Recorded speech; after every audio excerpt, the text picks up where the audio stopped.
I jumped up and answered. Outside, there were big men with green uniforms and red armbands. I stood there quietly. I said a scared, "Hello?" The men said, "Where are your parents?" "In the living room." "Bring them now." Okay. I called my daddy and he said to go into the other room. He came back and told us. "Pack up your things." Then they took us to a train and asked my parents to go with them. I ran into their arms and yelled, "No!" "It'll be all right." My dad said.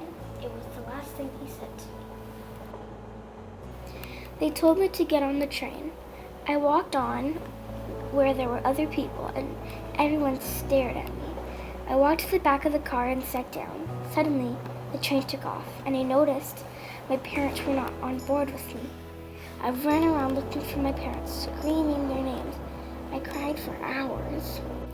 When we got there, they led me to a bunk. The next day came, and the Nazis gave us yellow badges with a star and the word Jude. A woman came over and said, "You're working in the kitchen." They led me to a kitchen and gave me a recipe book and a key to a closet of pots and pans. "Do you know how to cook?" Yes. "Then get working." The next day I was making pancakes when I heard clamoring come from outside. I rushed out and saw the Nazis pull a man into a tent. We heard a weird sound that sounded like a pop. Only the Nazis came out. The man did not. After a few days, people started disappearing. I knew I would too. One night I snuck out of my bunk, and in my barracks, I met another kid named Levi who was sneaking out too. I asked, "Where are you going?" "Anywhere but here." "Let me help you." We got pots from the kitchen and stacked them on top of each other, and a small carpet to cover the barbed wire to make a hole big enough to escape. We hopped over and ran. We ran and ran and ran until we found a small house in the forest. We knocked on the door, and a little lady came out and said, "Who are you, my child?" "We escaped from the camps." "No one ever escapes from there." "How did you do it?" So I told them how we got out.